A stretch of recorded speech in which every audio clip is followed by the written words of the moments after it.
కార్పొరేషన్లో అదే వైసీపీకి షాక్ అట. వైసీపీకి రాజీనామా చేసిన మేయర్ షేక్ నూర్జహాన్. కార్పొరేషన్లన్నీ కూడా ఇక కూటమి పరం అయిపోతున్నాయి. అదే క్వశ్చనే ఉందండి. స్థానిక సంస్థలు అక్కడ అది అట్టే పోతుంటుంది కదా.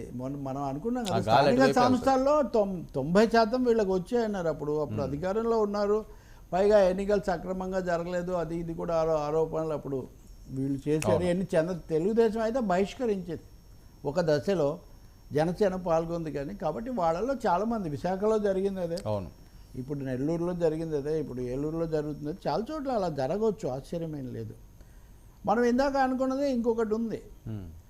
ఈ ఫైల్స్ క్లియరెన్స్ లాగే పిటిషన్స్ తీసుకోవడం గత ప్రభుత్వం మీద కానీ ఈ ప్రభుత్వంలో జరగాల్సిన వాటి మీద చంద్రబాబు నాయుడుతో సహా అందరూ పిటిషన్లు తీసుకోవడానికి వాళ్ళ ఆఫీసుల్లో ఒక రోజు నిర్ణయిస్తున్నారు. పవన్ కళ్యాణ్ అంతకుముందు ప్రజావాణి కార్యక్రమం కూడా పెట్టారు. ఇప్పుడు ప్రశ్న ఏమొస్తుంది, మీరు ప్రతిపక్షంలో ఉన్నప్పుడు తీసుకోవడం వేరు, మంత్రులుగా మీరు ఉన్నప్పుడు మంత్రులు ఎక్కడ తీసుకోవాలి?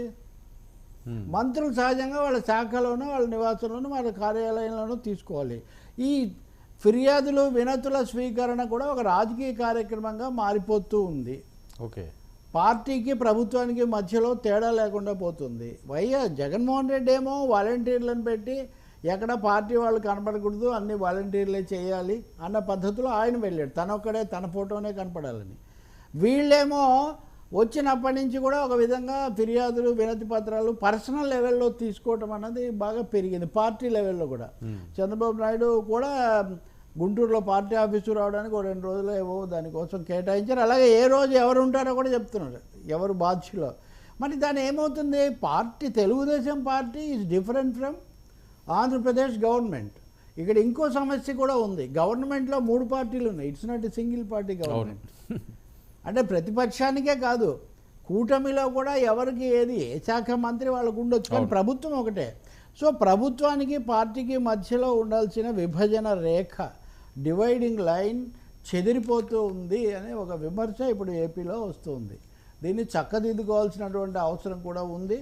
ఇది అంత ప్రజాస్వామ్యంలో దేనికదే. ఇప్పుడు మోదీ గారు బీజేపీ కార్యాలయానికి వస్తే వేరే విషయం, కానీ అదర్వైజ్ ఆయన భారతదేశ ప్రధానమంత్రి కదా, భారతీయ జనతా పార్టీ ప్రధానమంత్రి కాదు.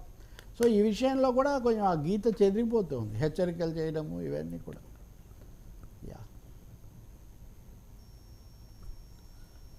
ఇంకొంతమంది చైర్మన్లు ఇలా పోయినా మనకేం ఆశ్చర్యం. సరే ఏంటి, ఎమ్మెల్యే మాధవరెడ్డి